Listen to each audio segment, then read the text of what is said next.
thought to some degree that the Gamecocks had won some kind of a championship last night.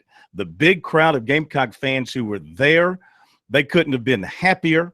The players and the head coach who came in to the locker room, into the interview room outside the locker room afterwards, they couldn't have been happier.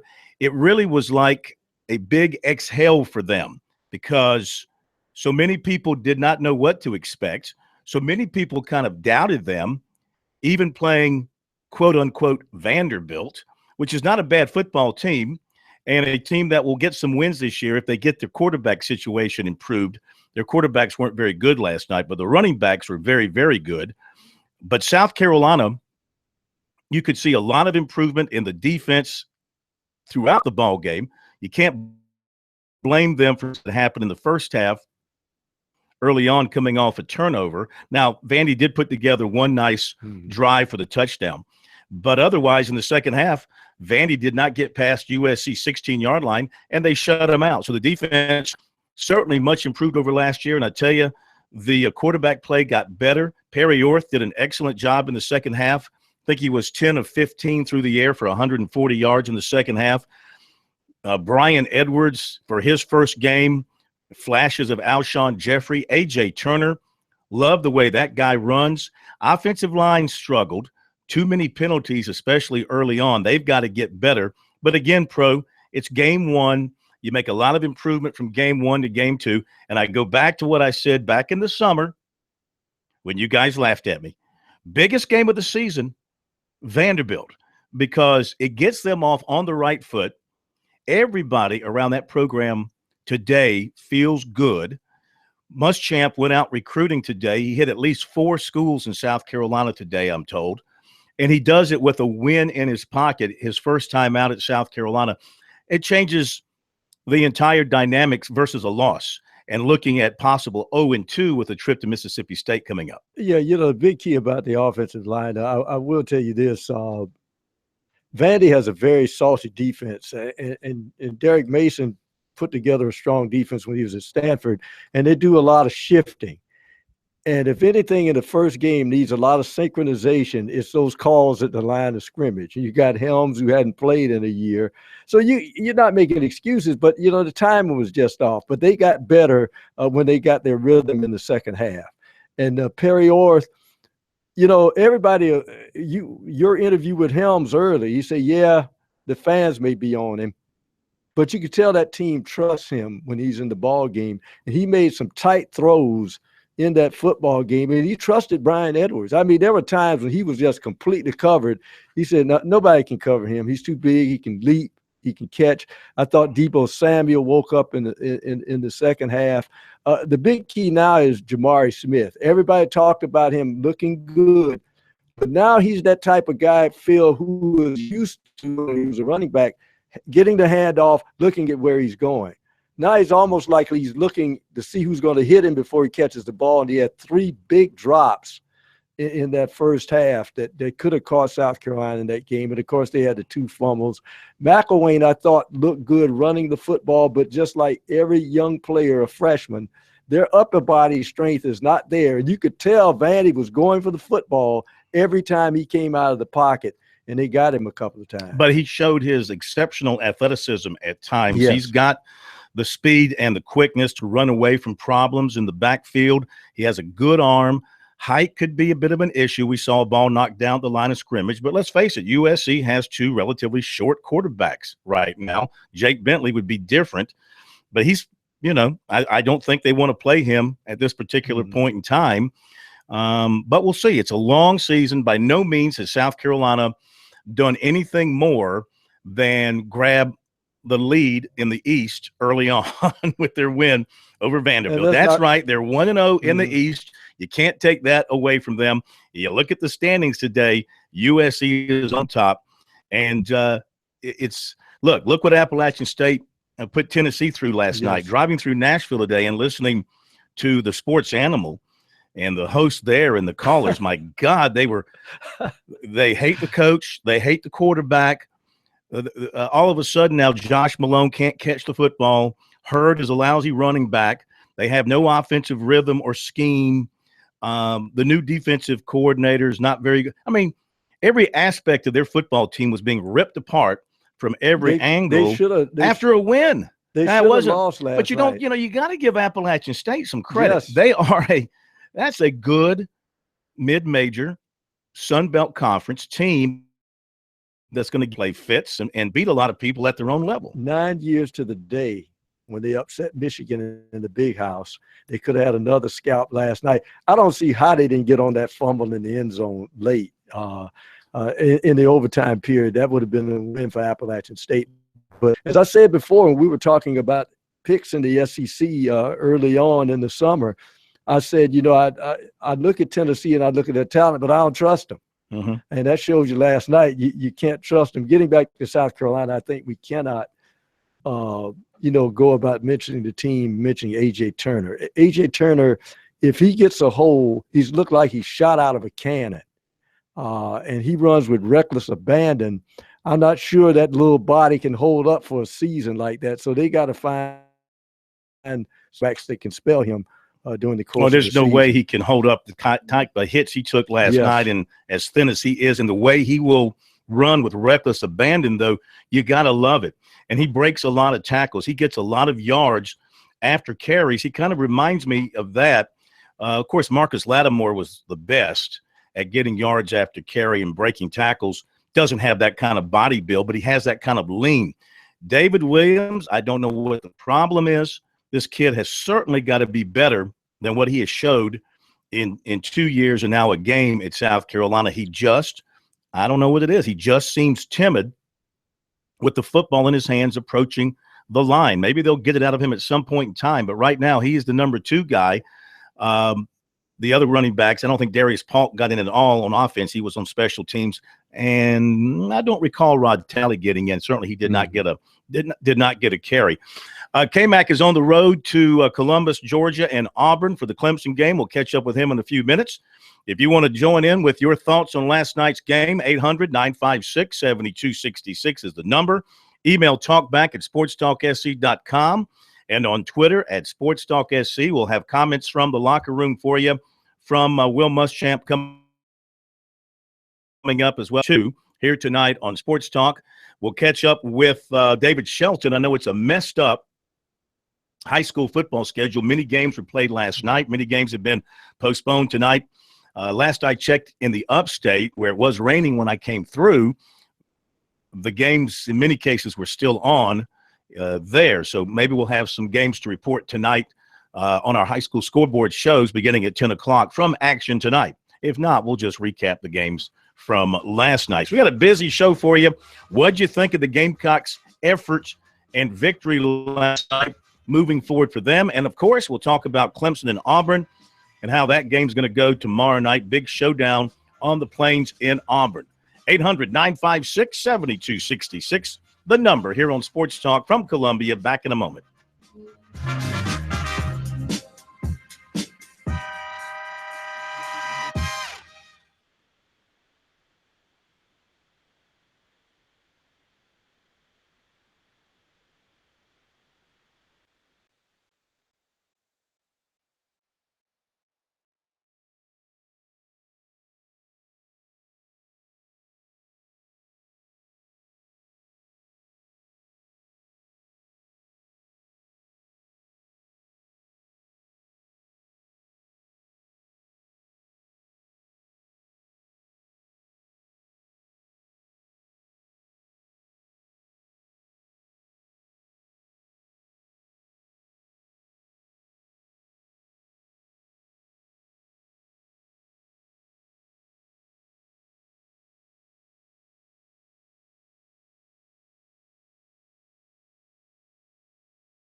Okay, we're back at Sports Talk, South Carolina Radio Network, here on a Friday night, heading into Labor Day. I could tell it's a holiday as I was heading into Columbia. Traffic wasn't all that bad going out because I think everybody left town early.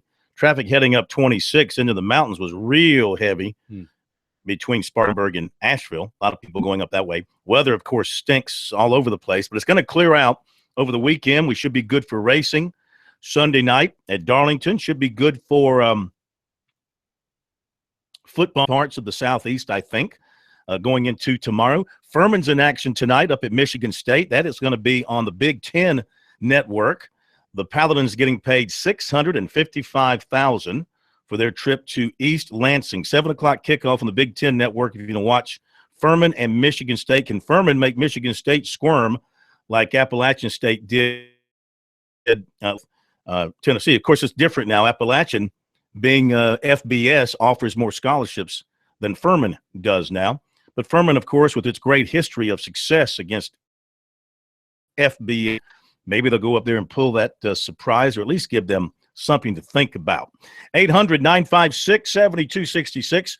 What'd you think of the Gamecocks last night? If you haven't had a chance to share your thoughts, here's a good time to do it here on Sports Talk. Your final word in sports every night here in South Carolina. We begin with Devin in Gaffney, our YouTube video feed tonight. Devin, how you doing? Pretty good, sir. How about y'all? We're doing great. What'd you think of last night? Well, I've been catching a lot of heat on social media about bragging about Carolina beating Vanderbilt, and they saying, how can you brag about beating Vanderbilt? I can't think of a game within the last 6-7 years, even when we was winning 10, 11 games a year, and we always struggle with Vanderbilt. It's always been tight, close games. Yeah, this was another in a series. I mean, the Gamecocks have won 8 in a row over the Commodores, but you look at the spreads in the final results, it's been pretty tight here in recent years. There's been no blowouts either way. In Vanderbilt, you play them early, you're going to get their best shot, and they have some talented players. I tell you, I like their receivers. I love their running backs. They got a big offensive line. Their linebackers are good. That Cunningham kid, the linebacker, he makes plays all over the place.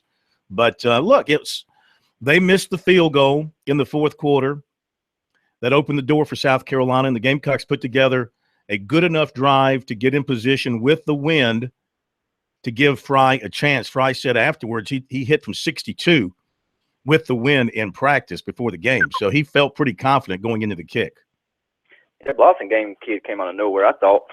Yeah, he gave them a nice compliment to Webb. That's a good running back tandem, but their quarterbacks weren't even close on a lot of their throws, and I don't understand. I don't know what was going on. I don't know why they made the change when they did to go to Freebeck after Shermer played in the first quarter, I think it was, and Freebeck did nothing out there, and I think it really stymied after they had the 10-0 lead. I think it really stymied Vanderbilt. Yeah, well, they got stuck because I wasn't surprised that they would play another quarterback, but I was surprised that they put him in position when they're at the 5-yard line. That was the big problem I had with them putting that second quarterback in that type of situation. Hey, what's your thoughts on tomorrow night, Clemson-Auburn? I think it'll be close, like going into the halftime and maybe even the third quarter, going into the fourth quarter, but I see Clemson pulling away maybe 10 to 2 touchdowns. I say something about 38-24, something like that. 38-24 Tigers. All right, looking forward to it. Thanks very much. Yes, sir. Good hearing from you. We appreciate that. All right, Clemson-Auburn tomorrow night, of course. That's a 9 o'clock kickoff Eastern time, 8 o'clock there on the Plains, and that should be a really good football game. I don't think it's going to be a blowout. I think that I have respect. After reading more about them and following them here in camp, I have a lot more respect for Auburn's defense now. And the other thing you have to consider, they go against Clemson's offense every day in practice. They go against that speed. They might not go against the quality, but they go against the scheme every day in practice. And, of course, Kevin Steele has seen it too up close. So they're going to be well prepared on defense. Clemson offensively is going to have to execute well to do its thing. We'll see. Clemson has a propensity in these opening games, as Tim Beret tweeted out last night, to score quickly and kind of put an opponent on its heels. We'll see if that happens tomorrow night. Back to your calls we go.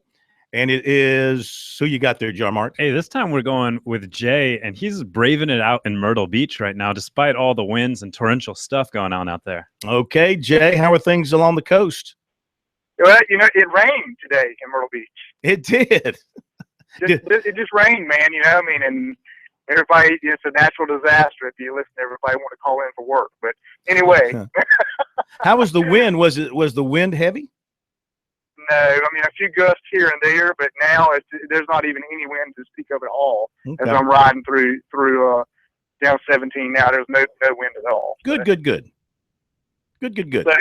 my comment is, I just make a comment, you know, based on the performances by Tennessee last night, who just looked like they just didn't even get off the bus, and looking at Vanderbilt and South Carolina's competition to see who was going to look worse. Now, I will give him credit. McElwain, he looked good for a kid coming in playing his first game. He's not a Deshaun Watson by any means as far as coming in his first game and looking like Deshaun Watson did. It's not going to happen. But the Edwards kid from Conway looked really good for the Gamecocks. But other than that, they didn't have a whole lot. You know, Orth came on in the end, but you know, we got again. This is Vanderbilt we're talking about. Mm-hmm. They're playing against, so they weren't playing against somebody who was Alabama or somebody who's one of the better teams in the conference. No. It's they didn't play an upper echelon team, but you got to keep it in perspective. South Carolina is not an upper echelon team either, and you know, my thing has been in talking to South Carolina fans about it. Keep your X low and your pleasure high when something good goes your way. So there's no reason for South Carolina fans not to rejoice over a win over Vanderbilt or over the Little Sisters of the Poor, which actually does exist because we saw them in court. Remember that? They went to the Supreme Court. Yeah. I always thought that was just an expression, but it's really a group. Yeah. They may have a football team. I think it's going to be up to Florida and Georgia to show any life in the SEC.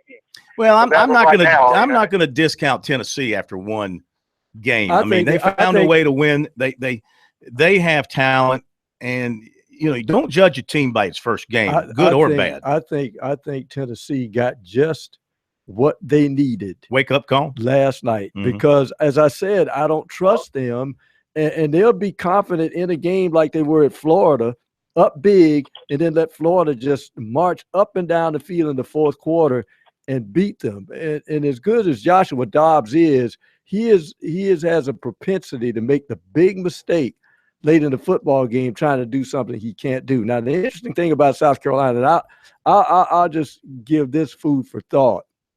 South Carolina struggled last night because you're working with a new coaching staff, different communication, different things they have to do. But by no means, Phil, when I look at the two deep they put out there last night, don't say they don't have talent. They've got talent on that team. They discovered 3 playmakers last night, and I'm not so certain when I watch his blocking and the way he catches the ball that Casey Crosby is not going to be a weapon before this season is over. So they've got some weapons there. Now it's about getting meshed with the coaching staff, the timing, and then just settle on a quarterback rotation. And we'll see how far this team can go and if they can get bowl eligible. And I tell you what, I thought they handled the last few minutes extremely well. There was no panic. They were down, and 4 minutes to go. Muschamp and Roper, they handled the timeouts well. They handled the running of the clock well to leave Vanderbilt with as little time as possible after they were lining up for the field goal. One thing about Muschamp, though, he likes his defense because he was playing field position. He was not going to go for those relatively short fourth down opportunities. He was going to punt. He's got an excellent punter who could hang it up, and he was going to pin Vandy back, and he did that time after time, and eventually it worked out. Back here on Sports Talk in a moment.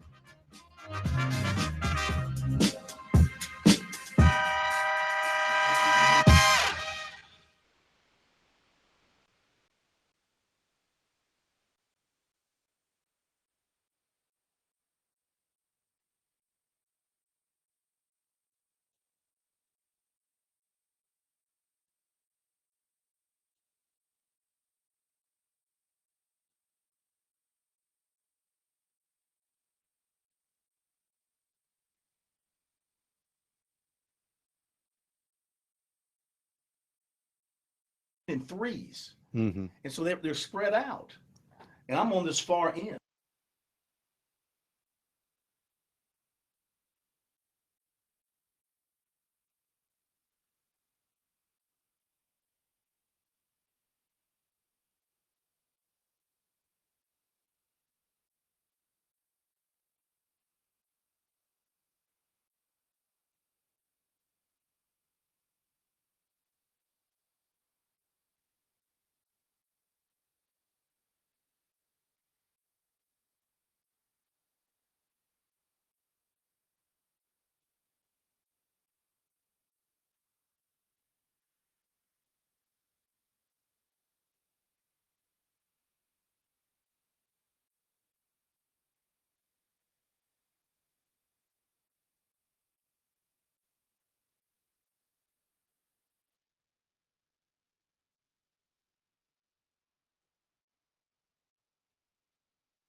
Yo.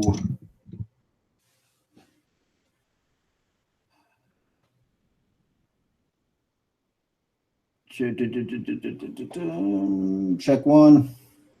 Can you hear me? Can anybody hear me? I don't hear corn. Should I be hearing corn? Let me try this. Hello. Hello. Hello? I don't hear corn. Can you guys hear me? Can I hear you? Hello?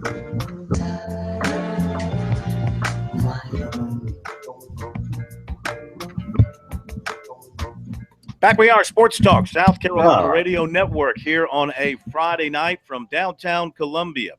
Phil Kornbluth, the Professor Tom Hayes, and K-Mac will be joining us shortly. He is outside of Auburn. I think he's setting up camp in Columbus, Georgia. He has fought the rain, and he has fought the traffic down to South Georgia, heading over to Auburn tomorrow to watch the Tigers and the Tigers. 9 o'clock kickoff Eastern time. Should be a heck of a football game there on the Plains. Looking forward to that. Looking to see what Clemson has this year, a lot about what they have last year, and also anxious to see what Auburn's going to bring our way as well this season. Sports Talk presented by South Carolina soybean farmers and their checkoff. Learn more at scsoybeans.org, pork powered by soy.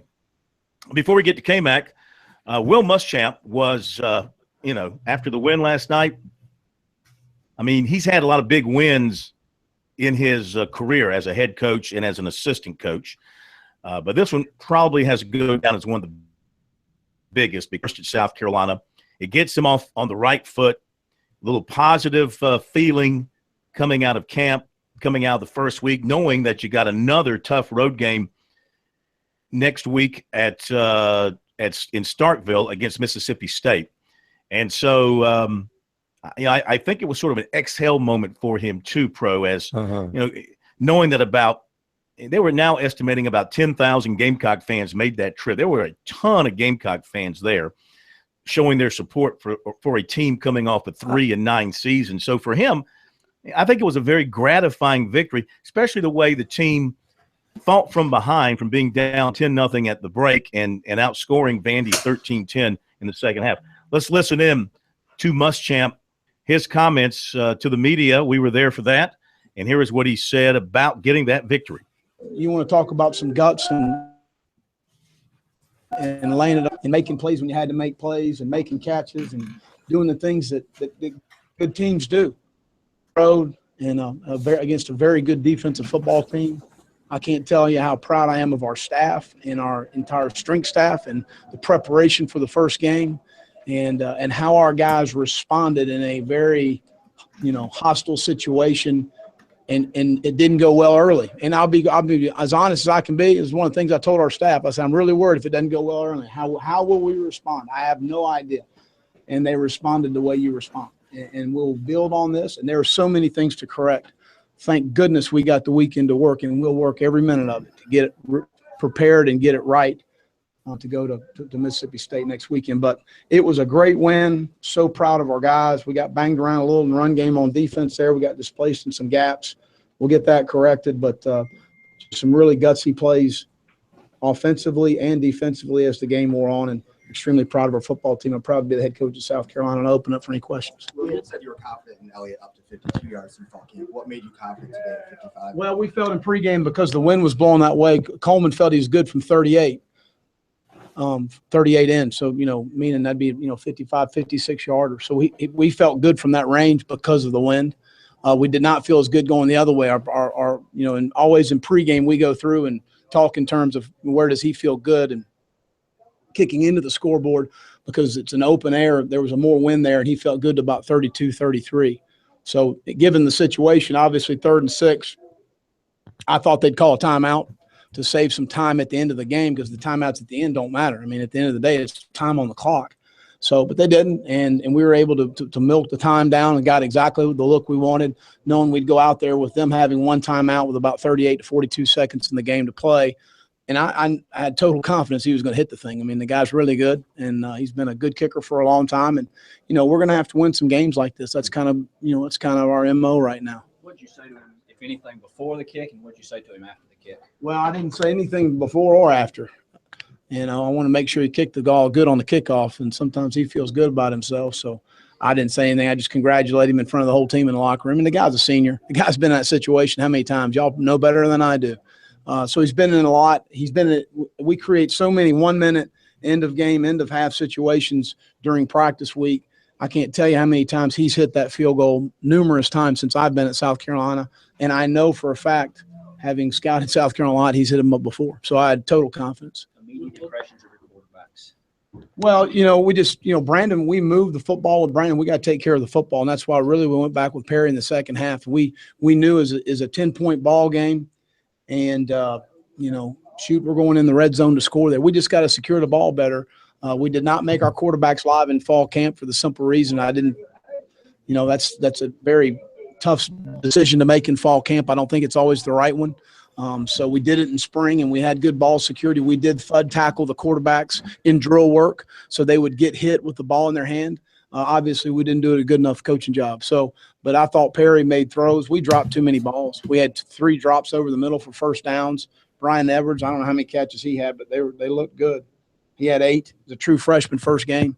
So, made a bunch of big catches. Debo caught the corner ball. Hayden had a couple targets. We got to catch the ball in traffic better in the middle. And that we had too many drops. Well, he is certainly correct about that. Too many drops. But again, that's something you look at. You get the video, you show them, and you improve in that area from game 1 to game 2.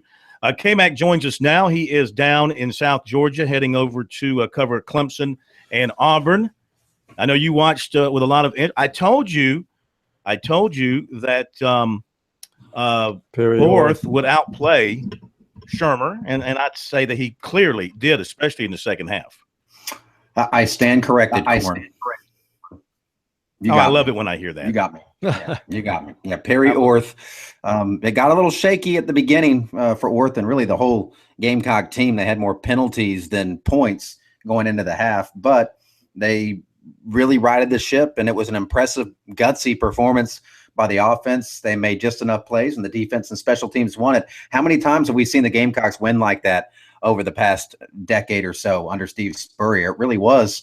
I know it was a lower scoring game, but that's how Spurrier won a lot of games. The only difference is he would have gone for it on more fourth downs, and he would have had a little more entertaining post game where he said we were just farting around out there or something, whatever he used to say in his post games when the offense struggled. But the defense carried the day. It was kind of a classic slobber knocker, ugly USC win that they've had a lot of over the years.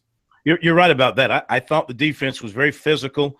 Watching the guys up front, most of the game they didn't give a lot of ground. Now Vanderbilt's going to get its yardage on the ground, and with those running backs, and they have a pretty good offensive line, and so they won some battles too. But I think the South Carolina defense won some battles up front.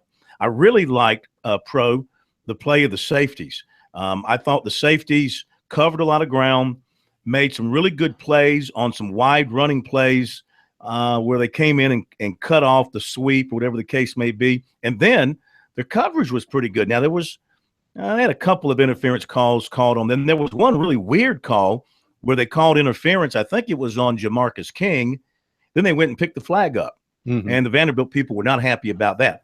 Generally speaking, I thought the secondary did a nice job. I thought they did as well. And the key point is Muschamp has taught them about the quadrants on the field and when that shoulders turn, where to look, where to be, because the ball has to come in this area.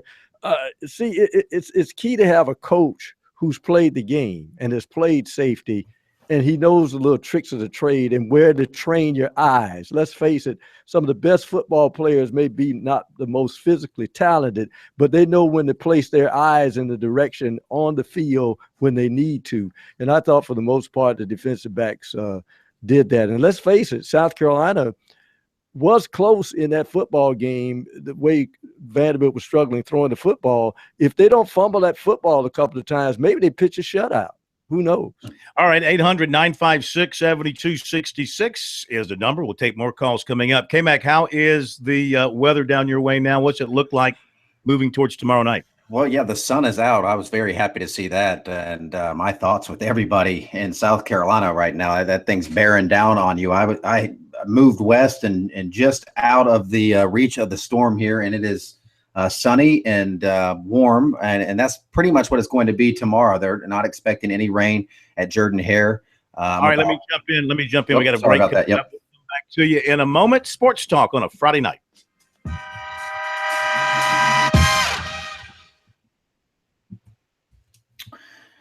Yeah, I could not hear the music at all. Could not hear the music at all. Where's the little conversation box? There it is. See if this works. Oh, well, no, I don't want a comment tracker. Isn't there? Oh, here we go. And Jared, can you see? I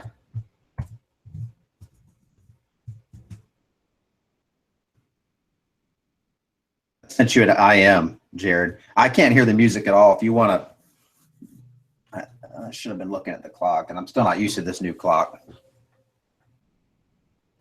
I don't even know if anybody can hear me. I can hear you. Okay. Yeah, I didn't hear the music at all and didn't know that the bumper was, and I'm still getting used to these breaks, so I didn't know that I was up against it. Oh, all right. But Corn stopped me, so. And now I can't hear Corn. He turned.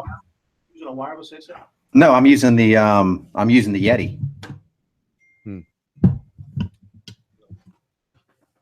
Using the Yeti? What the hell's that? Microphone. It's a microphone. It's like a fancy microphone that Learfield gives us. You don't have one? I have one. Oh, you talking about that big desk mic? Yeah. I mean, I use it mostly for doing my sportscast. They gave it to me to do my Remember that big cast. silver mic you saw? Sounds good. Mm. Sounds Yeah. It looks like Larry King's microphone from when he did his old show. That big microphone that, or David Letterman. Yeah, that's a classic microphone. Big, We got a preview tonight. Go finish them up last night. I think we dusted them off. I think we have one more. Oh, do we? Well, a nice night to do it.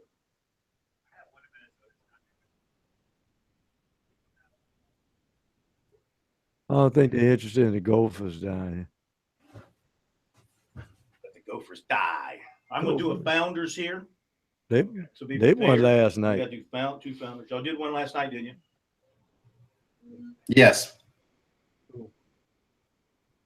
So here's where it becomes a problem with you. When you pull him down in Q and take him off the board, right? We can still hear him. That's pull him down in Q. Tell him to say something. Yo, yo, yo, yo, yo. Hello. In Q? See, I can hear him too. That's terrible. I mean, that's because when we're thinking and when we're talking and it's very distracting. I wish they had not wired that thing like that. I don't know what the hell they were doing.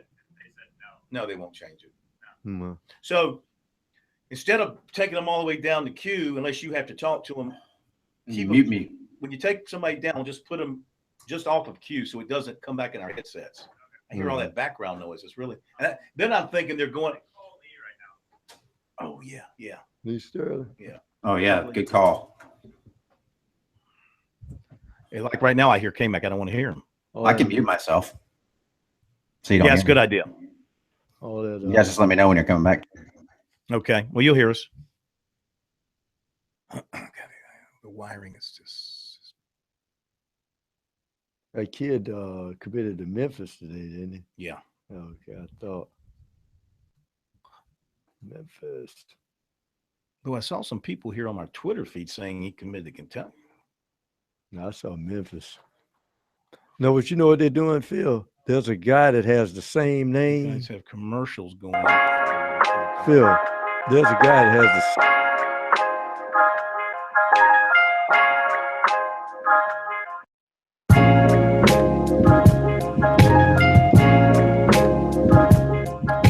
Okay, we're back. Sports Talk, South Carolina Radio Network. Also last night in football around the state, besides USC beating Vanderbilt, Wofford got a nice win at Tennessee Tech, 21-7, but a real scare with one of their players needing some emergency attention. Last I heard, I don't know if they released him from the hospital or not, but the word out of Wofford last night was he was responsive and doing okay. Let's hope that that continues to be the case. Central Michigan blasted Presbyterian 49-3. The Citadel got a nice win at Mercer 24-23, and North Greenville, terrific win for the Crusaders last night, opening their season at home with a win over a very strong Division II program, West Alabama, 24-23. Same score as the Citadel's win, 24-23. I bring this up for one very simple reason, and that is you can be a fan of all of these teams. You can be a Gamecock fan, a Clemson fan, or a fan of any of those teams, but we can all agree on Founders Federal Credit Union, a convenient location at the Russell House at USC, a new location on Highway 93 in Clemson that is now open. Founders is a sure fan favorite. Visit RelaxJoinFounders.com to see if you qualify for membership. Founders Federal Credit Union is federally insured by NCUA. All right, back to K-Mac and calls and other stuff here in just a moment. However, let's welcome in for the first time this season from ParamountSports.com. He is, with his Sterling picks, Lee Sterling. Lee, how are you? A little bit better than a couple of these teams that had scares last night, like Tennessee. So that's what makes college football so great. You read your press clippings, you might lose. No doubt about it. And again, the people in Tennessee sounded – I was driving back from Nashville, and they certainly sounded as if they had lost that game last night. Yeah, when you're used to winning or there's high expectations, that's what happens. So just shows, that the these programs may not be from Power 5 conferences, but these Houston teams, the Boise States, and now, we're seeing teams like Louisiana Lafayette and Appalachian State get some good athletes, have some good weight training programs, and good coaches. They can compete with anyone if you don't bring your A game. Absolutely, absolutely. Before we get into your suggestions for this weekend, tell everybody how they can go get your good knowledge. Yeah, well, just always check out the website. This will be our silver anniversary, starting our 25th year. So now had 24 straight documented winning seasons. If you're looking for a web's free information, we've got that. We're going to cover some games today, cover 3 big college games, but let's say there's some other games you'd like to see me break down and predict. If we don't talk about them today, go to the website, Paramount Sports, probably up there. Also, sign up for the free selection where it says free pick sign up. Put in your email. We'll email you a free selection each and every week. We went 14-5 on those last year, and then if you want to get involved and get my selections, use coupon code SAVE200, save $200 on our season package, ParamountSports.com, or you can always reach us here at the office, 800-400-9741. All right, to the games that you want to talk about, how about Georgia, favored by 2 over North Carolina? Well, the key to beating North Carolina is you got to run the football. They gave up 5.1 yards per carry last year, and lo and behold, that's what the Bulldogs ran for last year, 5.1 yards per carry. They get back Nick Chubb. It looks like he's 100%. I like the fact they're not going to start the true freshman. So I think this Bulldog team pretty strong here, and North Carolina, every break went their way last year. Still think they're a quality team, but remember this, they did come close to beating Clemson, but they did not beat anyone that was decent last year. I think Georgia makes a statement in Smart's opening game here, 30-20. Well, you're making Jarmart a very happy Bulldog behind the board there. I'm smiling so largely. Alabama laying 11 against Southern Cal. Yeah, and this is a game here, I think, if you want to get Alabama, you got to get them early. Like last year, Ole Miss they're trying to bring in another quarterback and groom him, and it seems like that's the story every year. But this year, got to replace their top 2 running backs in Henry and Drake. Henry over 2,200 rushing yards last year, 28 touchdowns. Drake was great third down back, great on special teams. And USC, 10 of 11 starters return on offense. And I like the fact, found out some key information. Clancy Pendergast, new defensive coordinator for USC, he was working on Alabama in spring ball. So they realize it's a big game. They run an unusual 5-2 defense, which morphs in time to a 3-4 and a 4-3 here. I'm going to call this my biggest upset of the weekend, guys. The USC Trojans knock off the defending national champs 27-26. Oh, you like them straight up. Yep. Wow. Don't want the points, don't need the points. What about favored by a touch? Well, I think this Clemson team, outside of maybe playing Florida State, I think they can put up 45-50 on everyone. I think this team just has so many explosive weapons. Everyone talks about Deshaun Watson. Now they're starting to figure out Wayne Gallman, and people are forgetting about Mike Williams in 2014, averaged over 18 yards a catch. Yeah, they got some holes to fill in on the defense, but they're going to attack you. They're going to make things happen. And I just don't think Auburn has a quarterback that fits their system. They also lost their best running back. And except for special teams, the Auburn Tigers aren't special in any other area. I like Clemson here big, 42-27. You don't like Auburn's defense. Carl Lawson, Montravius Adams. I think they're decent. I just think that anyone can – I think Clemson's going to put 40 points plus points on everyone except for Florida State. Speaking of the Seminoles, your game of the week, Florida State and Ole Miss. Yeah, great start here. You get a young starting quarterback and DeAndre Francois. With that name, it sounds like you should play for LSU against last chance use rising star and Chad Kelly. So great matchup here on Monday night. You want to get Florida State Ole Miss, just call 800-400-9741. As I said, our silver anniversary. First 10 callers will get Ole Miss and Florida State on me. 800-400-9741. Always check us out online, ParamountSports.com. As always, Lee, we appreciate it. Have a great football weekend, a great Labor Day weekend. We'll talk to you next week. Okay. See you guys. Take care. All right. Buddy, let him get away with the USC thing this time. I know. Yeah, Wasn't good. Well, I wanted to get the picks in. I didn't want to get into an argument with him about that. I tell you what, Alabama on a neutral field. I tell you what, I was shocked that he picked Southern Cal to win straight up. Alabama on a neutral field, and their big key is defense. And I think Southern Cal is going to get frustrated because Alabama's going to stuff them. And when they do that, I think Alabama's going to the running game. See, everybody talks about Alabama's running backs. No, I wanted to talk about those road graders that open the holes for them, because there's sometimes when you get a handoff and they're going 5 yards before they even touch. So I just think with the lines of scrimmage, Alabama wins this football game. Well, it's not like Alabama does not have talented running backs. They just don't have experienced running backs, which they are used to having. But, Bo Scarborough was a very highly recruited running back, and he'll get his chance now to carry the football for Nick Saban, like you said, behind the big offensive line and their defense. I mean, just look at the number of preseason accolades they have dotting that defensive. And, of course, Nick Saban discovered in the championship game that he has a guy that can play a little tight end and get open. Oh, yes, he can. Yes, he can.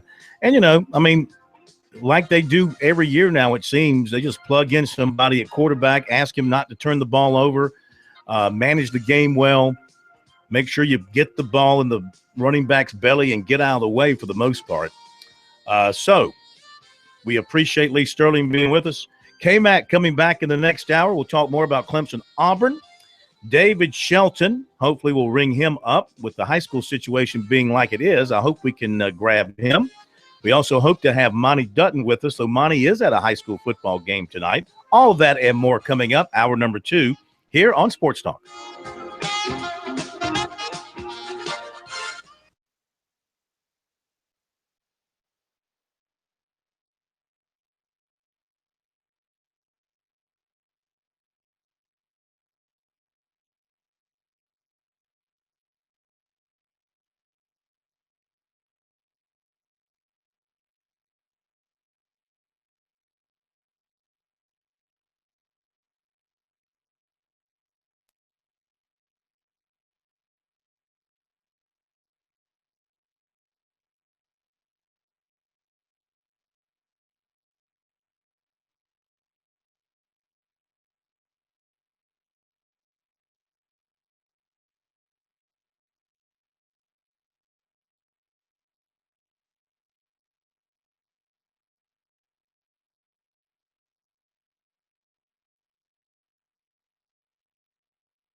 Hey, Corn.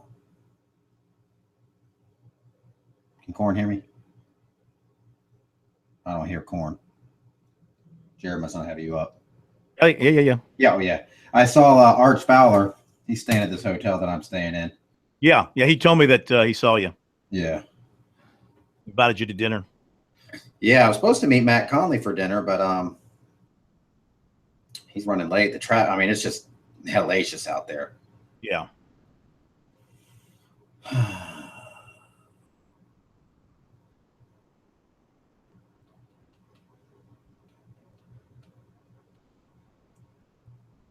don't know.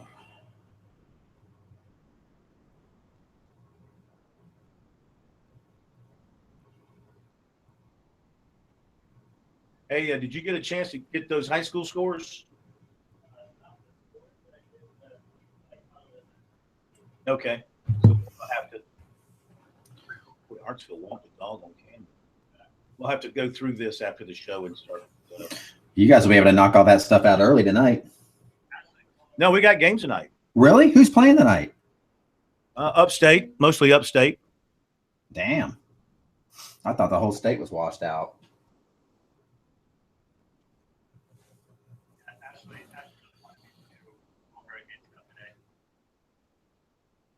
wanted you to do what?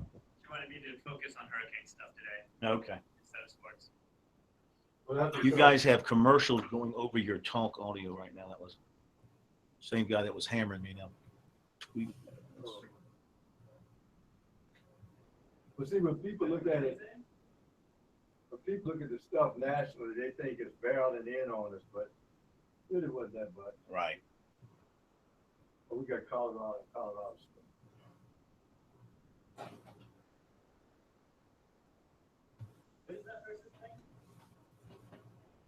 That we had some commercials going over the audio, but that would have been from the local station standpoint.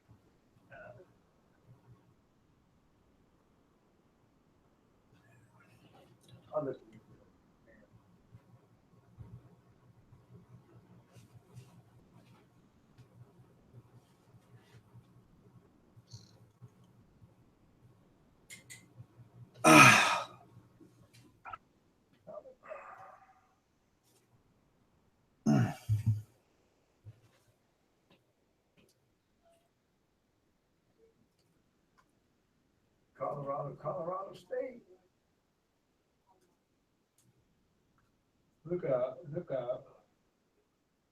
Touchdown. Touchdown, Alabama.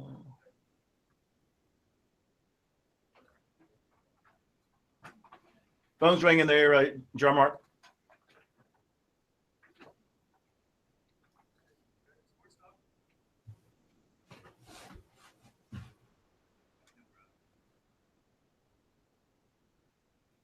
I roll down.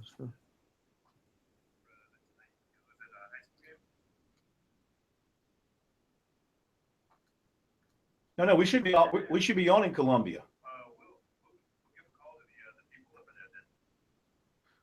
Well, that's the problem. What's the problem in Columbia? Yeah, no, we're not going out to Columbia. This is Jared at SportsTalk. I don't see why not. They did the Citadel thing last night, I think. What's this all about? Yeah,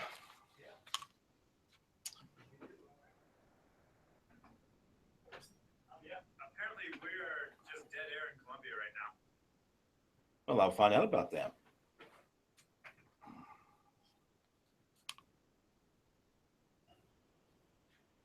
Yeah, man, FM are both out.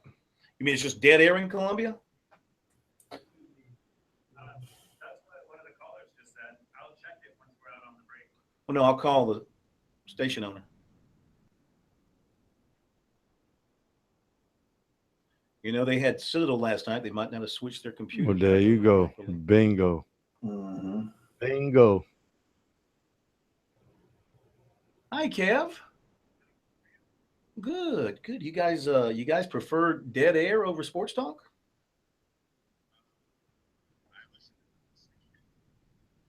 Oh. Well, we just got how many calls? Just one. We got a caller who just called in and said there was dead air on in Columbia. The radio might be dead. Okay. I thought maybe you might have had a switching problem or something. Thank you, bro. Thank you. Yep. Bye. No, Kev says he listened up till 6:50 and we were on. So it might be something with his station. Got too much stuff going on. And you try David Shelton?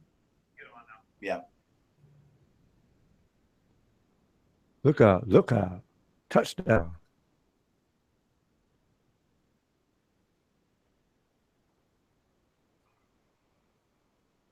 They already scored? That's Clemson. Yeah. Who's playing? Michigan State? Started. What channel's that game on? ESPN? Furman and Michigan State's on the Big Ten Network. Oh, I don't get the Big Ten Network here. Colorado coming 30. I'm waiting for Kansas State to stand for. Southern Cal defender has been suspended. Oh. Don Hill was sent home from Dallas for violation of team rules.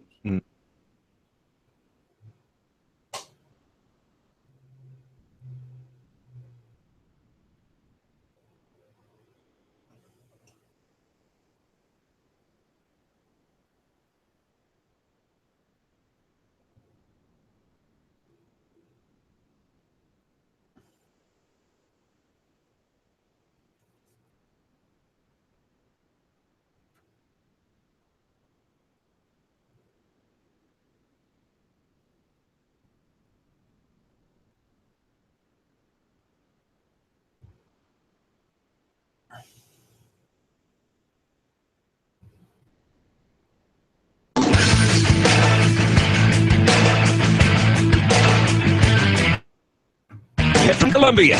This is Sports Talk on the South Carolina Radio Network. Be a part of tonight's show. Call us at 800-956-7266 or email talkback@sportstalksc.com. Now, here are your hosts for Sports Talk, Phil Kornbluth, Kevin McCrary, and Tom Hayes. We are back. It's hour number 2 of Sports Talk here on this Friday night, heading into the first weekend of college football. Heading into the Labor Day weekend, Bojangles Southern 500 coming up at Darlington on Sunday night. Understand the infield was a quagmire today at Darlington, but people were moving in their mobile homes and RVs and all that stuff. You know, race fans are not going to let a little rain keep them away from the track. No track action today, but things will pick up tomorrow. And, of course, the race is on go for 6 o'clock on Sunday night. Let me mention a couple of other things. One recruiting note, T.J. Carter, defensive back out of Nashville, committed to Memphis today. He's a player USC offered in the summer. Former USC defensive back Wesley Green, who transferred to Indiana, has been suspended indefinitely. 5 other players also suspended by the coach there at Indiana. According to him, these players not living up to their responsibilities to the program at different times since the 2015 season. NFL cuts today. Jerome Felton from Furman, cut by Buffalo. Malachi Goodman of Clemson, cut by Atlanta. Falcons also cut USC's Cliff Matthews. And Aaron Murray, heart and soul of the Georgia Bulldogs at one time, cut by Kansas City. Dale Earnhardt Jr., a NASCAR made it official today. He will not return to racing this season as he continues to deal with the effects of a concussion. So Jeff Gordon will handle some of the driving. Alex Bowman will handle some of the driving as well as they go through the final races of the season. Gordon will be behind the wheel at Darlington on Sunday. And let's see, what else? That is it for now. So let's get to some high school football. We had games last night. We've got some games primarily in the upstate tonight, a lot of games tomorrow, and some games will be played on Monday to catch up for the games being postponed. The Sports Talk High School Football Report, a service of Farm Bureau Insurance. With new auto insurance rates from Farm Bureau Insurance, you could be saving a whole lot of money. Even if you've received a quote before, rates are now more competitive than ever. Get a free quote today from your local Farm Bureau insurance agents as we welcome David Shelton of the High School Sports Report into a Sports Talk tonight and the Charleston Post and Courier. Here you go again. You're going to have to work all weekend long and on Monday. Well, that's okay. I mean, it beats not having a job, I guess. Absolutely. Well, I guess last night, the big standout game in performance was by Dutch Fork, taking down Forster. What's your take on that? I was there, and Dutch Fork is a better football team. No question in my mind. If they played again tonight, I don't know that the score would be what it was, but they would have a chance to win. Fort Dorchester's got issues on the offensive line. They had 4 new starters coming in. You got a great quarterback that can run around and do some things, but when he's running around on every single play and getting hit, and I mean, he took some shots last night from Dutch Fork. So, Dutch Fork jumped out early, 21 points in the first quarter, and then kind of went in cruise control offensively. Didn't really do a whole lot. Scored a couple more times, but Dutch Fork was the better team last night. And I haven't seen Westside, and I know Westside was ranked number 2, and Dutch Fork is ranked number 3.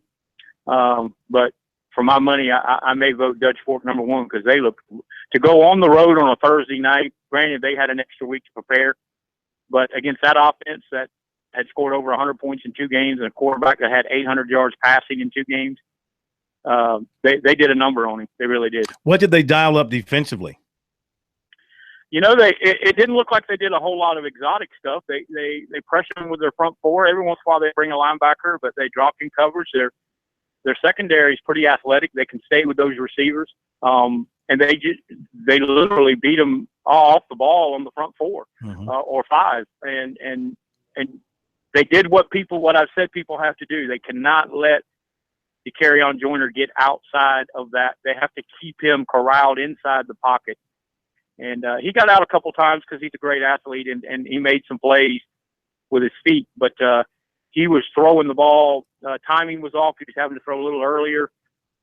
He threw a couple in the ground. You could tell he was a little frustrated. But he's not a great, as I said before, he's not a window passer. He's not a great passer. He just makes big plays, and Dutch Fork prevented those big plays. And that's how you got to play them, because you can score on their defense. Their defense is good, but not great, and you can score on them. And Dutch Fork did early and used trick play, and they just did some good things. Yeah. They were well prepared. I'm catching up on the scores now since I've been gone to Nashville and haven't had a chance to scout out all the results from last night. But I see Conway got a very impressive win over Wilson. I saw Myrtle Beach got a very nice, impressive victory. Hartsville rolled up a big number, and Sumter got a really impressive win too. Any particular thoughts? They beat Goose Creek 17-3. Sumter looking pretty good here early on. Yeah, Sumter lost that first game to Ridgeview in a game they had won and let it get away late. And I said from the preseason I thought Sumter would be one of the 2 or 3 teams in 5A lower state that had a shot to get to the finals, and along with Dutch Fork and Fort Dorchester. 5A in the lower state is not extremely deep with teams. You got Lexington, who could be there by the end. They're still putting their stuff together and winning, but they're still putting it all together. But it's not a deep lower state, and I think Sumter's good enough to win lower state. They're, barring injury, their defense is really good. You go to Goose Creek and hold them to a field goal, you've done something pretty good on defense. Yeah, now Goose Creek's lost 2 in a row, so they got to do a little soul searching, kind of figure out what's going on there. Yeah, they've got good players, and I think their system hasn't changed much. They're breaking in a new quarterback, and he's not a bad player. I mean, he's gonna be okay. And again, this region here, this 5A region, is gonna set them up to where they're gonna win some games. I'm not in a total panic mode about them, but they lost to a very good Cane Bay team, which is still undefeated, and then they lost to a very good Sumter team. So they're playing a very tough schedule early. All right, as far as games that will be played tonight, primarily in the upstate, I haven't heard of anything else being postponed yet.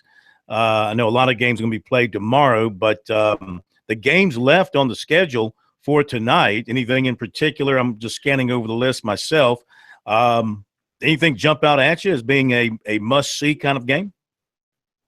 I think Boiling Springs and T.L. Hanna, even though T.L. Hanna has lost their first 2, they played a very tough schedule. This will be a good test for Boiling Springs defensively. And, Rock Hill South Point is a backyard brawl, and it's usually a pretty good game. And I assume they're still playing that. I saw where Burns and Mallard Creek are not playing tonight. So, I would suspect that there may be. I understand that Rock Hill area up that corridor got a lot of rain, so haven't heard of any other cancellations or postponements. But if South Point and Rock Hill do play, I think that'll be an entertaining game for the fans in that area. Okay, well, actually, I'm seeing here on an updated schedule, they've been moved to noon tomorrow. Well, then it'll be a good game at noon tomorrow. Yeah. I mean, tomorrow you got tons of great games. You got Richland Northeast Spring Valley. They're going to play at 2:00. You got Blythewood and Fairfield Central. They're going to play at 6:00. The game we just mentioned tomorrow. So, a lot of good high school football games tomorrow to go along with the college slate. David, we thank you, and we will catch you tonight. We will be doing our scoreboard shows at 10, 10:30, and 11, so we'll ring you up. Okay, man.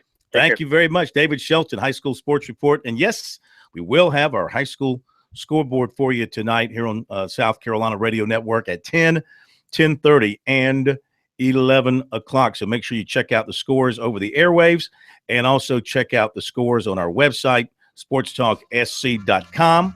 We'll have them for you there, both in audio form and in the written form. All right, break is coming up. We'll get to more calls, more from USC's win at Vanderbilt, more from KMAC covering Clemson and Auburn. Back in a moment.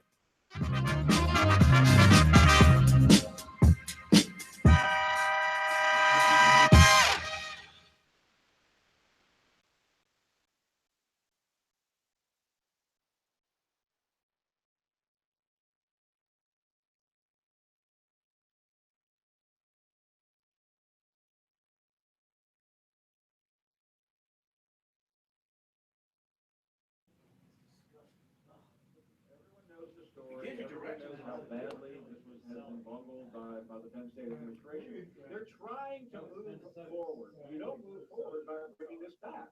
Let it settle down. It will take care of itself eventually.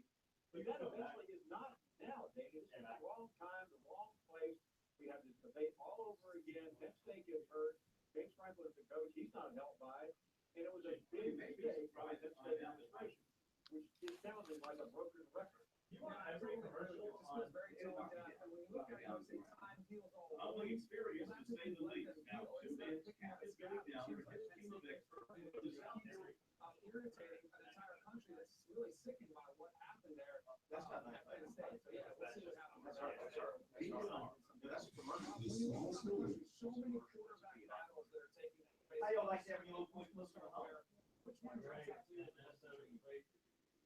my son was in Nashville. And I don't think it's got to be talk about George, we're talking about this, but I think the Alabama battle is positive. It doesn't matter. Don't have to say quarterback. I think it does matter. He's been fortunate. He's chosen the right one and taken his time and before this time. I didn't like the boy. Got the girl, and we got the boy. I don't know.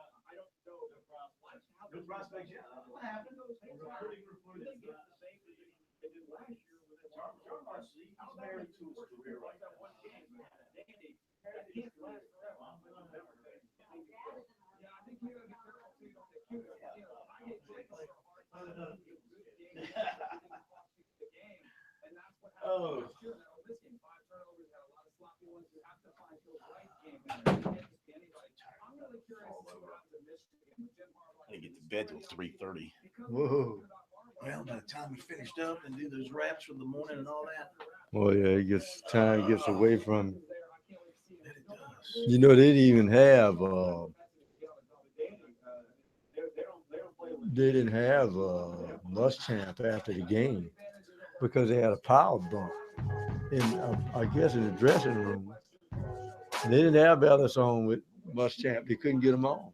Oh, is that right?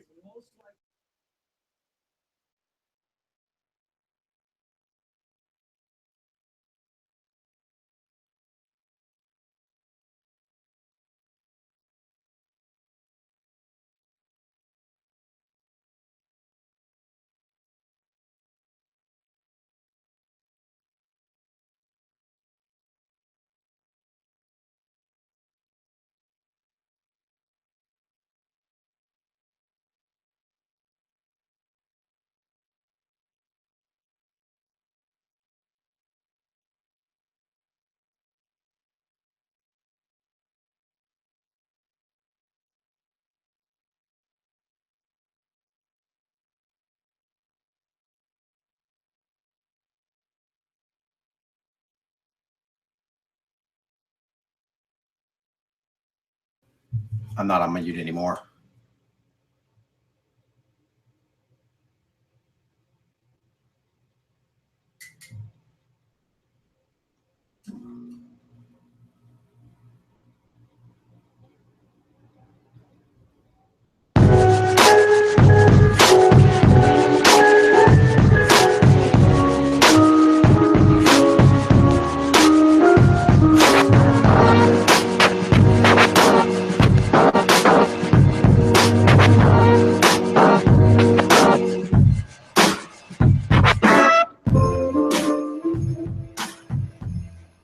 Okay, we're back. Sports Talk, South Carolina Radio Network, 800-956-7266 is the number. Let's go to Glenn in Charleston, North Charleston to be exact. Then we'll get K-Mac back up with us. Monty Dutton around the corner, the full Monty on NASCAR, get his thoughts on the news on Dale Earnhardt Jr.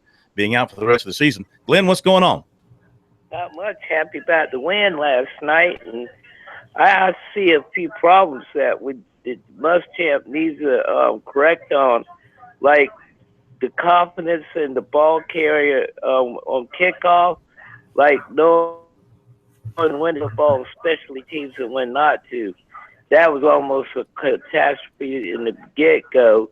If he'd got tackled in the 1 or 2 yard line, and we would have had to go from that range on out. But otherwise, ball security is another one.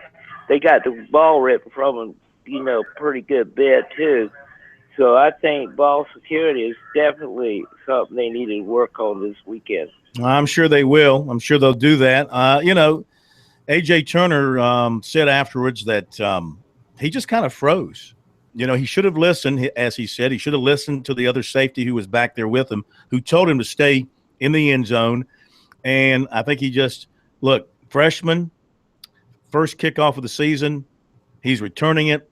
And he started to come out, realized that he needed to stay in the end zone.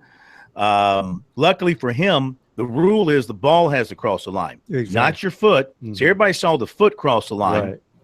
The ball has to come out, and they determined the ball had not crossed the line. That's the one thing that saved him. That could have been a disaster because it could have been a safety, or he could have been tackled at the 1 yard line, and the Gamecocks forced to start their opening drive from there, which could have led to actually, Vandy, I believe, did score soon after, because that's when the Gamecocks got off to a terrible start. They had that. Then they had three offensive line penalties in the first, I think, possession on 3 different players, including a player going downfield 8 yards, an offensive lineman on a passing play. I think that was Park that went downfield. Yeah. You had Helms holding on the very first snap of the game. He got called for a hold. Then you had Samuel fumbled the punt that Vandy recovered, and they turned it into 3. That was a good sign for the defense, though. Vandy gets the punt fumble recovery. It looks like it's going to be an easy touchdown for them, but the defense did not yield and held them to a field goal. That was a very good sign for the defense. That's a win for the defense when you drop the football late. And then the 39-yard run that was taken back at A.J. Turner on, I think, a holding. Absolutely. Yeah. It had to, I mean, that thing opened up like is it the Red Sea or the Dead Sea that opens up? Red Sea. Mm-hmm. Not the Dead Sea. I always get that confused. It's the Red Sea. K-Mac, you know the difference, don't you, between the Red Sea and the Dead Sea? Sure. Thought so. Yeah. K-Mac heading over to Auburn tomorrow for the Tigers and Auburn Tigers. And, what are your expectations now going in, now that you're down there kind of getting a feel from, the media that you might be listening to and all that? I'm sure the people around that area, the Auburn fans, they are sky high for this one. Yeah, when I was checking into the hotel, the lady at the front desk asked if I was in for the game, and I told her I was, and she quickly got a very stern look on her face and said, "Which team?" I think she was making sure, so I just told her the Tigers. There you go. So I wanted to make sure that my room was in order when I got in here, and that I don't have an early morning wake up call. But yeah, there's a lot of people. I passed a lot of Clemson flags, a lot of Auburn flags too, coming through Atlanta, making their way closer and closer to Jordan-Hare, and it's going to be a big time crowd. As we know, it'll be a great atmosphere. The big question is, can Auburn, 2 things, can they slow down Clemson at all, and can they keep up with Clemson at all? Because they have a lot of questions on offense and a lot of questions on defense, and great defenses have tried and failed at slowing down this Clemson offense. I think we'd all agree that Alabama is a great defense, and they really didn't have an answer for Deshaun Watson in the Clemson offense. And this offense should be better this year. Now, will they come out of the gate better? We saw the mistakes that can happen in an opening game last night with USC. Those things can happen in an opening game. I know the caller was talking about the coaches need to work on those things, and I can assure you they work on all of those things in practice. They work on catching a kickoff and kneeling in the end zone. But when the lights turn on, Corn, and there's pressure and there's people watching, and the blood starts flowing a little faster, the blood pressure goes up a little bit, the nerves are a little dicey, you start doing goofy things. You start jumping a little bit on the offensive line. You grab and you hold, or you alligator arm a pass and drop it. So those are the intangibles that you have to look for in an opening game. Mm-hmm. Well, when I look at this game, Corn, I look at it like, and I'll use the analogy of a basketball game. Clemson wants to get the ball out of the net and run. They'll fast break if it's a rebound or you score. Auburn wants to slow the game down. They want to pick up defense full court and maybe hold the possessions down. And my feeling is where Gus Malzahn likes the quick strike, either by the run or the sneaky pass now and then off the fake. I think probably he wants to make sure that Clemson does not get in a rhythm early, because let's face it, last year Clemson had problems with Louisville because Louisville tried to hold the football and not let Clemson get in a rhythm. If you let Deshaun Watson get in a rhythm, you might as well just get a cigarette and a blindfold and just say, I'm done. So I think Auburn is going to try to trot out that running game and lean on their defense to at least slow Clemson down and see if they can't make it a fourth quarter game. All right, 100-956-7266. Let's go where, John Mark? We're going back to Charleston to go talk to Matt. He wants to bring a question to you guys. Matt in Charleston. How are you, sir? Welcome into Sports Talk. Hey, thanks for taking my call, Phil. Sure. Listen, I used to be a regular caller for you a couple of years back. But I just had a question about Carolina. I know it was the first game of the season, and even if you open up with a cupcake, it can be a difficult time as far as an adjustment period is concerned. You can't just overwhelm every team when you walk out on the field. But I was just puzzled. I thought McElwain would have been in the game a little bit earlier, but I understand why he wasn't. I also was concerned about did Nunez play, or is he hurt, or what's the deal with him? He was not on the travel squad. As far as we know, he's not hurt. As far as we know, he's still with the team. Have not heard anything different. He just wasn't on the travel squad. Interesting, they brought 5 quarterbacks, including Scarnecchia, who's not able to play because of injury. And so that took up 5 of the, when you're in the league, I think you can only dress 70, I think is the traveling number in the SEC. Well, that cleared that up. Yeah. Let me ask about the Clemson game.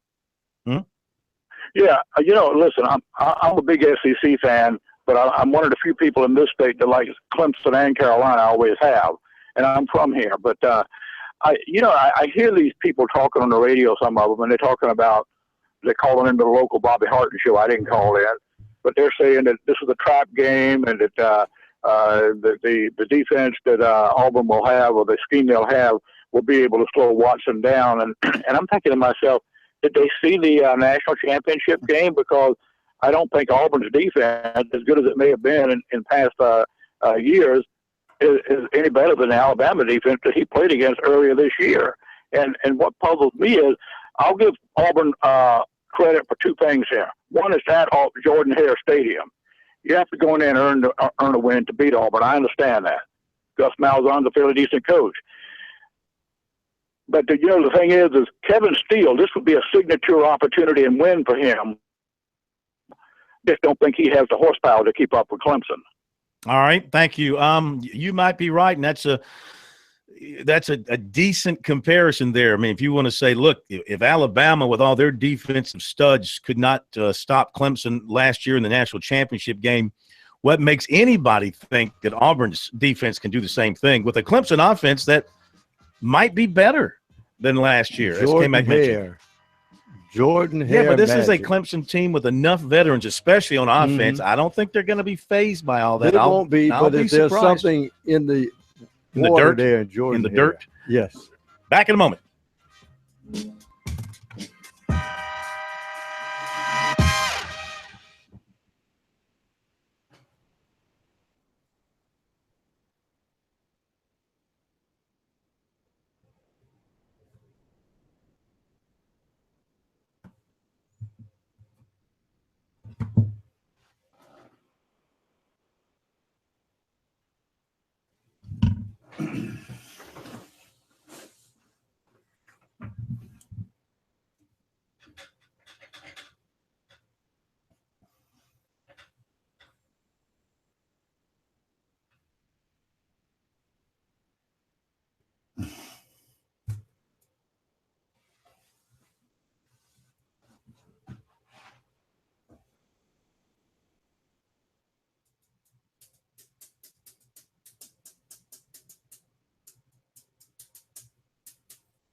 You see the stuff on Twitter about our mic in the shots?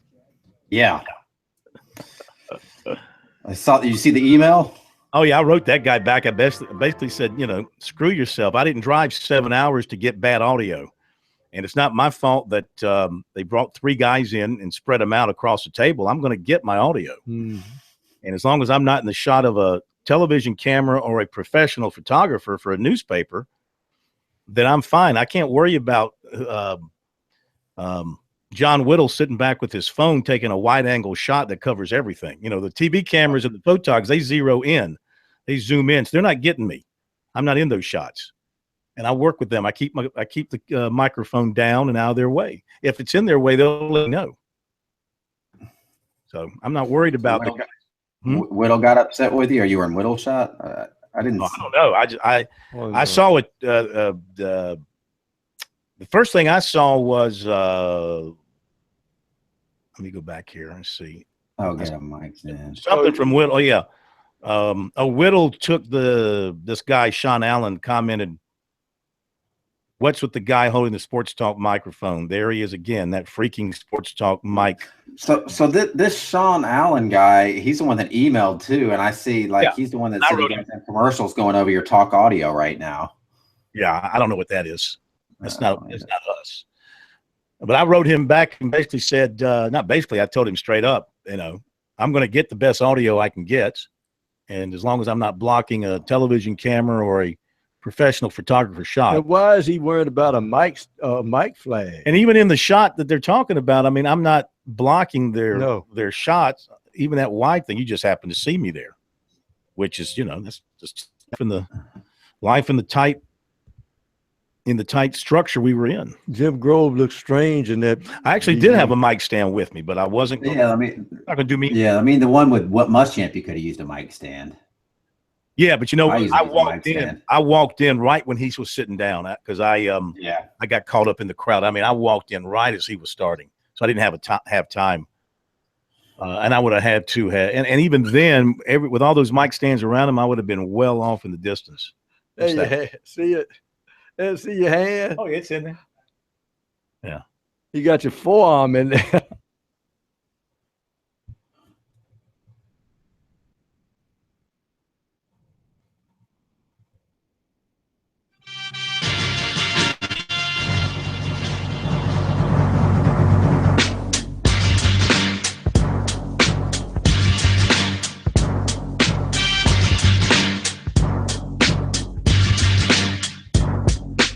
Looks like Southern Cal is going to be short-handed on the defensive end with another player being suspended for the game against Alabama.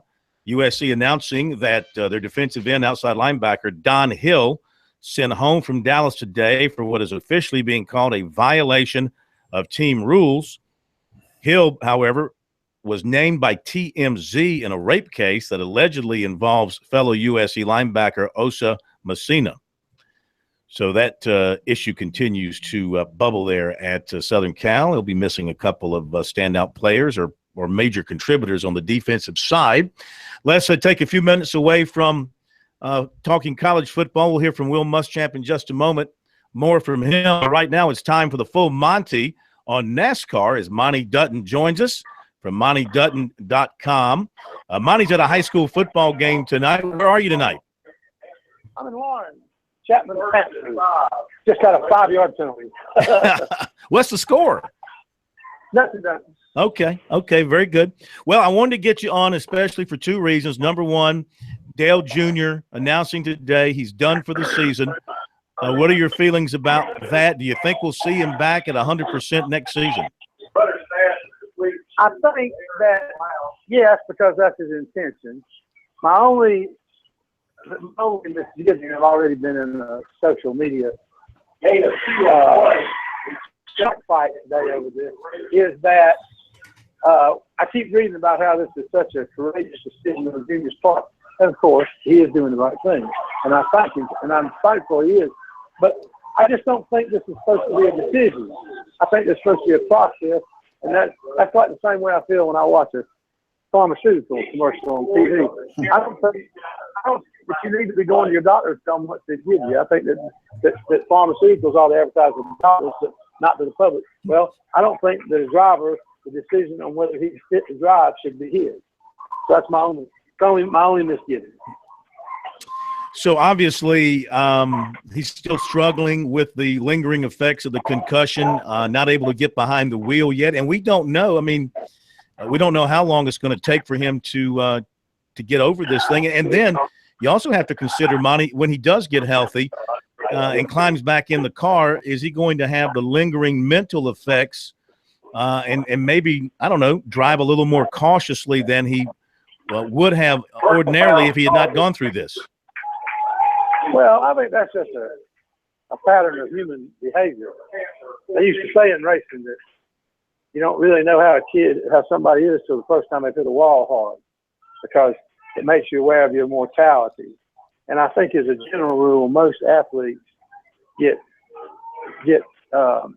less reckless and more experienced and mature as they get older. And part of that means is they make up and experience what they lack in pure skill when they're younger. So I think that's just the same case. I think that people get smarter and take care of themselves and not have the fire when they're young. So I think that's just something that the individual makes. We'll have to see how that goes. But, you know, he's a veteran driver. He knows what it's like. Earnhardt Jr. has never been, you know, as aggressive the way his father was. And so, I just think we'll just have to see. I think he obviously has a desire to drive. So that ought to be enough to carry him. So I don't think you can predict about human beings what they'll do. Sure. You just have to wait and see. Okay, I just heard Lauren scored a touchdown, so that's good. Very quickly, I know you got to get back to the game, but Darlington will go on his schedule. Looks like the weather's going to clear out. We're going to have a good race day on Sunday. What are your expectations for the kind of race we're going to have? I expect that there'll be some practice tomorrow. There'll be some, but I mean, they've had such a good washing. I expect that I expect it's going to be a pretty treacherous race. I expect that there's a lot of people that need to take chances to make the chase, and you know you'll have a lot of guys out there trying to, like Jamie McMurray, trying to win a race. So I think it's going to be an aggressive race, and I think it's going to have to be. I think there's going to be a number of wrecks, partly because Darlington is a very narrow place, but partly because of its position on the schedule. This is a pretty desperate time of year for people who don't. You know, if you have a winner, then you knock somebody else off. So it's a pretty treacherous time of the year, and I expect that 500 miles is going to take us late into the night. Yeah. You want to hazard a guess on a winner? It's funny how every time I'm prepared to do that, you never ask me, and every time it pops in my head. But yes, I'm going to pick 700. My gosh. That's a good, safe pick. Okay, man, get back to your football game. Thank you, and we'll talk to you next week. All right, thanks for having me. Appreciate it. You got it. Monty Dutton, the full Monty, kind of the half Monty on NASCAR tonight because he's football. I want to get you a little more Will Muschamp from last night's win over Vanderbilt. You heard him talking from his opening comments and taking a few questions there earlier in the program. Obviously, very good about his team's effort in many ways, especially the way that they made it a 60-minute game, something he told them at halftime that they still had 30 more minutes, so get out there and make something happen. And they did. And let's pick it up here with more comments from Muschamp as he talked about getting that first win with South Carolina last night. Looking at the offense in the first half, some kind of conservative, maybe playing a little safe. What made you I wouldn't say it was conservative because my last name's Muschamp. You say it's conservative. It wasn't conservative. We took some shots down the field. All right. We had a couple situations in a protection. We busted protection thinking they're going to even front and they're in an odd front. And we had a guy screaming at Perry. He didn't have a chance to get the ball. So just because my last name's Muschamp, it doesn't mean it's conservative. In the second half, Yell at Roper. Y'all going to interview him next week. in the second half, it did open up a little bit. Was it just the passing? No, I think as much as anything, Dave, just in all seriousness, we felt like early in the game, because of their 3 down, we were going to get more movement in the run game, and we didn't get quite as much movement as we thought in the run game. Now, we had a couple big runs called back, and we got to get that cleaned up, obviously. Too many penalties on the day. I don't know how many we had. I'm sure y'all know. 7, but one of those was a delayed game, so I'm gonna take yours. We said 6, and one of them was intentional. So you know what I'm saying? You're always trying to add one on. All right, so in that situation, we had 2 runs come out that were pretty good. So we got to get a little bit in the run game. We're a little bit off with some things. We got our down around scheme going in the second half, which is probably our best run. And I wish we'd gotten that going a little bit earlier. But again, we made the plays when we had to make plays to win the game. We have a lot to improve on. They always say you improve the most from your first to second. I hope so. So we need to. Did you see the physical style of defense that you like to see? At times, I thought we got tired. Phil, in the first quarter, when we fumbled the punt, I felt like the wind came out of our sails a little bit. I don't know if we were emotionally spent or physically spent. And so that was a little disappointing. We were not as strong on the perimeter. We gave up some bubbles, and we'll see that all week next week with Dan. They killed us last year with that. So those are things we got to improve on. But there was some good hitting. I thought we tackled well. We've tackled well in camp. We tackled 3 live opportunities in camp, and I felt good about going in. Although our last scrimmage we did not tackle. So, but you never know in a first game how well you'll tackle. What was the plan for quarterbacks? Was it put in Perry, see how things Well, go? we just want to see how things went with Perry. We wanted to get Brandon in the first quarter and give him an opportunity. He deserves to play. He deserves to start too.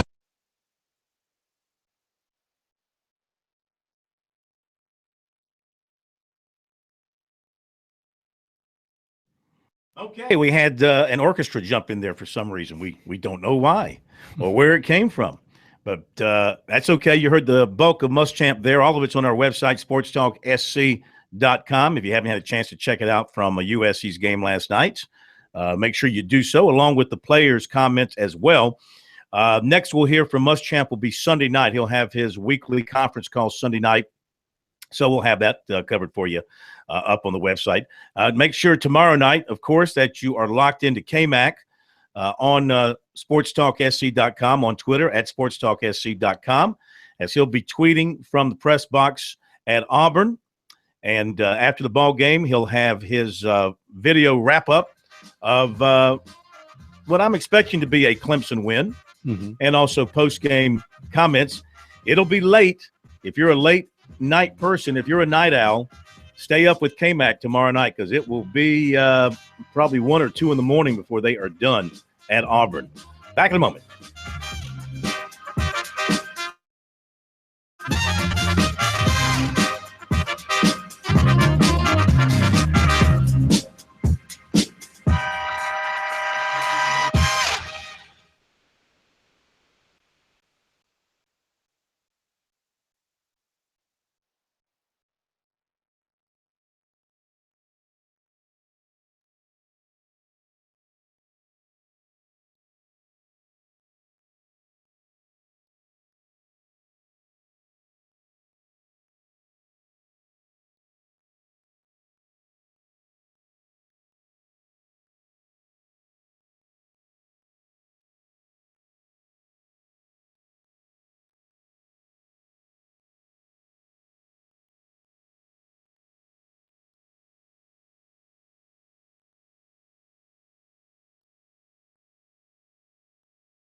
Okay, we're back at Sports Talk, South Carolina Radio Network, heading into the weekend. Don't forget the high school scoreboard shows coming up tonight. First one up will be at 10, then 10:30, and whatever happens to be out there being played, we'll have them for you on the website and on our scoreboard shows throughout the evening. Want to remind you that you can score big with Founders Federal Credit Union. Founders has convenient office locations at USC and at Clemson, ATMs at Clemson and Converse and Limestone and PC and USC Lancaster, Winthrop and York Tech. Visit foundersfcu.com for a full listing to find an ATM or an office near you. Hey, if you're not a member, visit relaxjoinfounders.com to see if you qualify for membership. Founders Federal Credit Union is federally insured by NCUA. Furman down 7-0 at Michigan State. As you might expect, Michigan State's defense is dominating things thus far. They're in the second quarter. Michigan State 118 yards, Furman 15. Blaze Jowski started at quarterback for Furman. He's gone 1 for 6 for 3 yards thus far. We'll keep an eye on that game as it moves forward.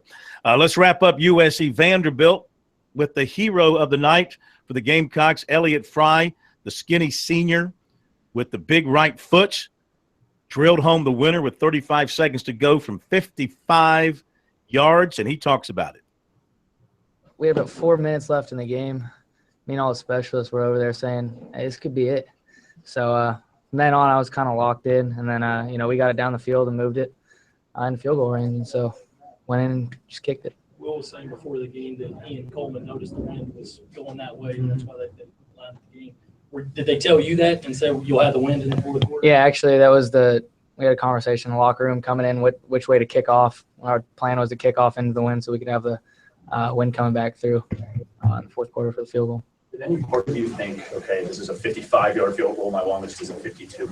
No, I think I hit 62 in pregame, just barely short. So I knew I could get it there with the win. You think this was the best ball you've kicked in game competition in your career? Not necessarily. I mean, I've had, like hundreds of kicks. So, I mean, I did hit it very well. But, there's probably been some that have been better. How did this one feel? Oh, I mean, it felt great. I just mean I've it's like – I don't even know what it's like, but but I mean I've hit there were some extra points that might have gone straight or farther, but I mean I definitely hit it well. Ellie, as soon as you hit contact, did you know that it was good? Did you have to watch it all the way? No, I mean I felt like it was definitely there, but I wanted to wait until I got the signal because I think I looked pretty stupid if I started cheering and it dropped short, so I waited. Were you able to cut the backflip? Yeah. Yeah, the backflip thing, he wants to do a backflip when he kicks a winning field goal to end a game. He doesn't want to do it when there's still time remaining because he'll draw a flag. Perry Orth had a nice game, especially in the second half. He led the offense the entire time in the second half. And, he got a come-from-behind SEC road victory, which really helps to establish yourself as a starting quarterback. Here are a few of his thoughts about getting that win last night at Vanderbilt. That's just kind of how we felt and played all during camp, and so it was good to see us do that in a real game. But it was relieving because we struggled, and in your first game you don't understand how, or you don't know how you're going to be offensively, and it was good to show that we're capable of moving the ball. On that last drive when you had the quarterback keeper and you didn't get as many yards as you would have liked, were you confident when you walked off the field where Elliott Fry had? Yeah, absolutely. I've seen him. I've been here the same amount of time that Elliott's been. I've seen him make those in practice, and he's made a few clutch kicks in games, and I knew that if we got the ball close to the 35 and in, then we'd have a chance. You talked about the importance of just winning to keep momentum, to keep excitement, to keep all that stuff going. So walk off that field 1-0. How big is it? It's huge. Like you said, but completely different outlook. Now going on to the next game, the confidence is high. We struggled a lot last year during the closing moments of the game, so it was good to see us pull through and come out with a win. To help lead a comeback in the fourth quarter as a quarterback on the road in the SEC, really kind of help establish yourself now, you think, with this particular win tonight? I think I'm not really sure. I just went out there and tried to help us win the ball game, and not so much about me just trying to help our team win. At the end of the day, that's all anybody really cares about. All right, Perry Orth getting the win for USC. I'm sure he'll be the starter going down to Mississippi State, I would think, unless something happens in practice, as we bring K-Mac back for his final thoughts on Clemson and Auburn. Tomorrow night's on the Plains should be an exciting setting for college football. But K-Mac, I think the Tigers, especially if they get the ball, this will be the Clemson Tigers. If they get the ball, they're going to try and strike early and get that crowd settled down and sitting on their hands if they can. Yeah, that's always the idea when you're the road team, take the crowd out of it, because as you know, Corn, in terms of pageantry and the pregame setup, it doesn't get a lot better than Auburn anywhere, SEC or outside of the SEC. It's just a great venue, a great atmosphere. The opening game, I know they've refurbished Jordan-Hare a little bit. It's a new season, so all the fans, they're like everybody else. They think that this could be their year. Auburn's such a roller coaster. I know they were terrible last year, but they've been known to be terrible and then really, really good and then terrible again. So, every other year they seem to be really good. So this would be the time for them to be good again. I still think it could be closer than people think. I think it could be a fourth quarter game, but I don't think that Clemson loses this game. And I think by the 10-minute mark, there'll be more points in this game than there were in the USC Vanderbilt total. Yeah. Ain't no doubt. I wish I'd have taken $1,000 and put it on the under last night. The under was 41. That was a play. No, that was definitely the play last night. That's probably the type of game that Muschamp likes, though, because since he's a defensive coach.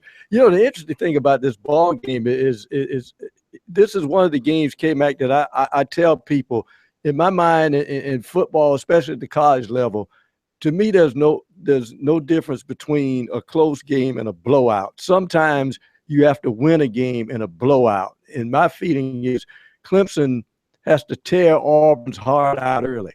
Don't they even let? Well, they've been good at that. I mean, that's what they did to Notre Dame. Really, a lot of games last year, Clemson got off to a great start and then kind of had to hang on at the end. But Clemson has been a fast starting team historically the past couple of seasons. Well, historically, I guess that wouldn't be a real historic reference, but Clemson has. At least going back to last year, they did start fast at a lot of those games. Notre Dame, Syracuse, Florida State, just to name a few. Yeah, I mean, I can tell you what's going to happen when Clemson gets the football. They're going to first play of the game. They're going to throw a quick pass to Scott. Second play, they're going to run Gallman off tackle. Third play, they're going to run play action to Gallman and try and get Mike Williams on a deep post pattern and try and score. Side to side is what they like to do, and then they'll strike deep on you.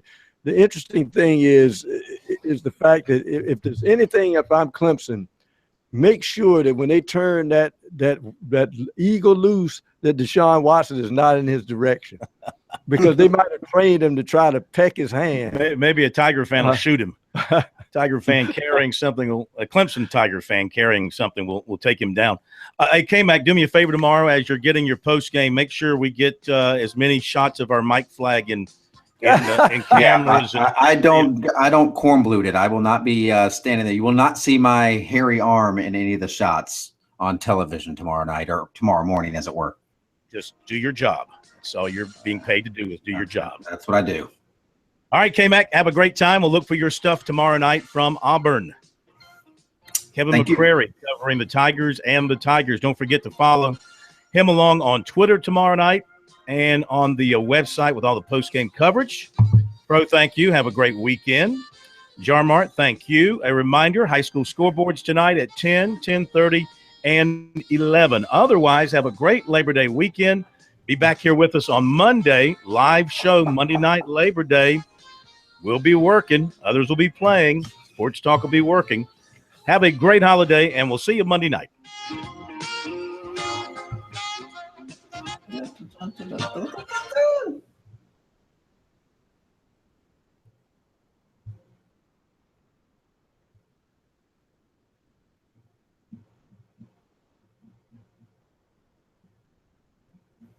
Okie dokie. How did my connection sound from here? Can anybody hear me? How was my connection from here? I don't hear anybody. Jared must have turned you down. Turn me up. No, Oh, there we go. it's really good. Okay, good. It's really good. Good, clean and crisp. Yeah, good, clean and crisp. Yeah, I had a hard wire here. Yeah, it's good, clean and crisp. I'm glad it worked out that way. But in the future, you'll be able to take the tie line at the very least. Mm-hmm. Or you can take the access too. The access is a little more. First time you use it, it's a little more complicated than the microtel. I mean, than the microtel. Microtel is easy to use. Yeah, the tie line. Okay, you good? Yep, all set. Yeah, I don't think I have anything. All right, have a great weekend, and I'll. All right. You're gonna get.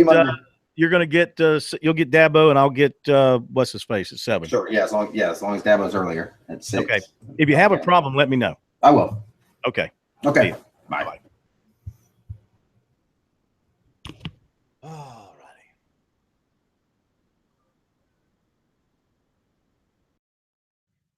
Oh, you know what? I forgot. I had it right in my head to mention Jay Morant, and dadgummit, if I didn't forget it. Oh boy. Darn it. You want to do a recruiting? No, I don't have enough to. I mean, I'm so scattered right now with recruiting because I've been on the road so much.